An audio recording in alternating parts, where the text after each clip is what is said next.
Now, we know the Baltimore Ravens got several positions of needs that have to be addressed via this year's draft, but one that a lot of people have still been sleeping on that Eric DeCosta talked about in the pre-draft presser, aka Liars Luncheon, is a return man. And he said that they would be looking at some return man in this draft. So they could draft one. Obviously, they can't just strictly draft somebody that's a return. I mean, well, you got 11 picks, so you actually might be able to do that.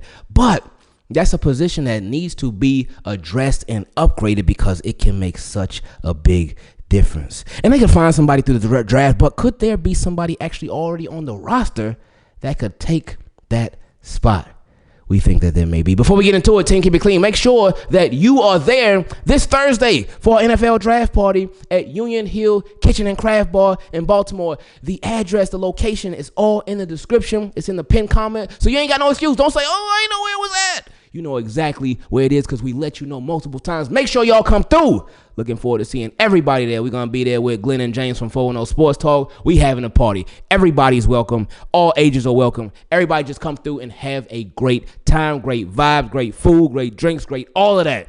And we're going to see who the Baltimore Ravens pick. Anyway, let's get into it. This question came from my guy, Augusto. He said, hey, long time no see. You know when I send an email, a whole session on your apology is about to start.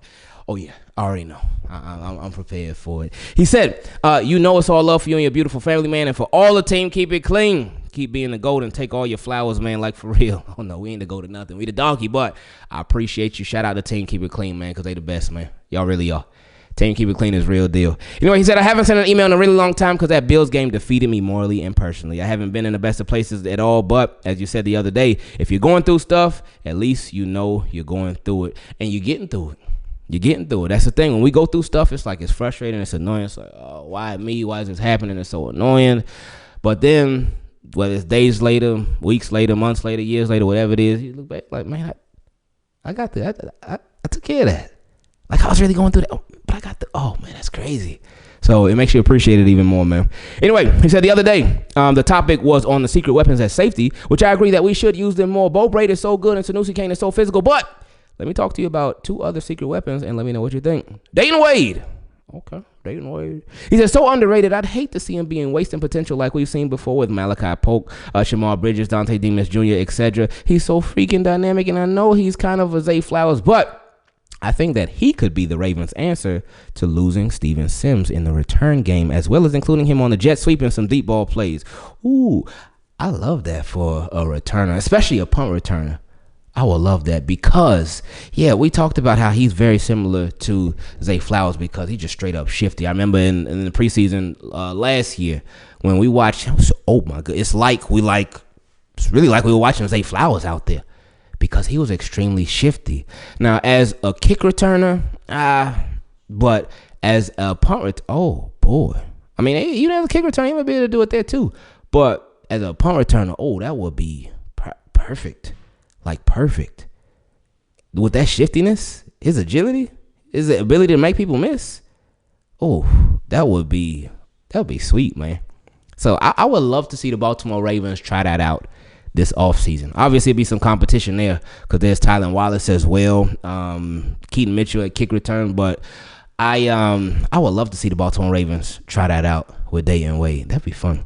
He also said, Kadir Ishmael, call me crazy. You know we at Team Keep It Clean are crazy as you, Unc. But he is a freak. He could be developed into a really nice tight end to be a receiving tight end too, behind likely once Andrews ends his terms with the Ravens. Charlie Kohler should end up as a blocking tight end primarily, and I think we should consider Ishmael as tight end too, or even getting Harold Fannin Jr. in the draft on day 2.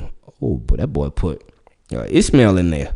Wow. Kadir Ishmael. All right, did not think about that one. Because the Ravens, they really like him, and then they could be a little because his daddy played for the Ravens, Quadri and whatnot. They could be like, oh, they're putting on nepotism, but it's all about who you know, and that's what we as parents we try to do. We try to put our kids in the best situation. We try to get our kids the best opportunity. It's life. It happens.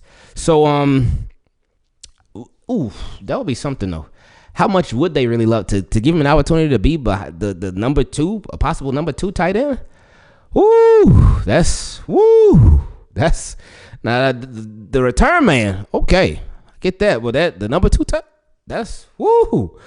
He said, anyway, thanks for always reading me, Unc, and caring about all of us. You always help me through the toughest of days or light up the best days, man. You're always there, and we value you as no other man. Keep being as real and caring with both your families, your fam, and us at Team Keep It Clean, as you always have been, as you always have been, man. It's all love. My apologies, I can't even read, man.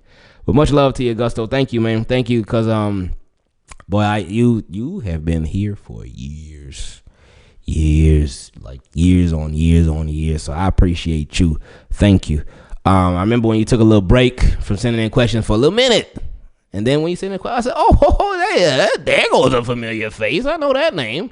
But yeah, man, I appreciate you like crazy, man. I really do. So thank you for the way that you support over the years, man. I appreciate you. And he said, just as a possibility of Ravens having a new head coach until 2028, I'm out.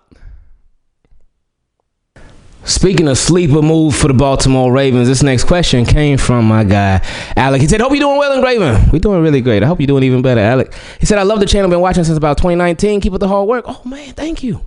You've been watching since that Lamar MVP year. Oh, boy, we were partying that year. Boy, I really thought that was it, man. I thought we had won, 12 games in a row? Wow, I was like, I know we got it. Number one seed at the crib. Went to the playoff game and all. And well, y'all know the rest of the story. Anyway, said I just wanted to put a name on your radar. J.J. Roberts.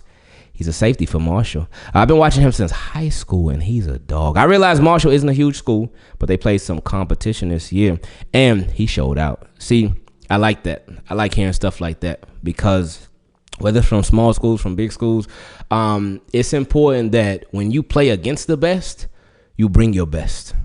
Because there's some players who against the best, they sort of disappear. They sort of fall off. You don't really hear much from them. But against the bad schools, against the bad teams and stuff, they're like, oh, yeah, I'm him. I got it. But if you're saying that against the best comp that he showed out, that's a beautiful thing right there. Because that shows like, hey, when the stakes are at the highest, he raised his game. And that's a beautiful thing to see. He said he was also the highest graded safety according to PFF. Even had a blocked field goal this past year. Oh, we could use some of that. We could certainly use some of that. So he's certainly got some smarts and some speed to his game, too, if he's blocking field goals, because you got to get around that edge and what? You got to get them hands out and pop.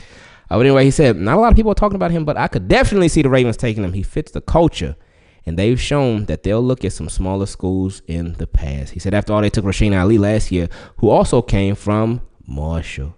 He said, I could definitely see him being a sleeper in the late rounds, especially since the secondary seems like something we've been lacking in.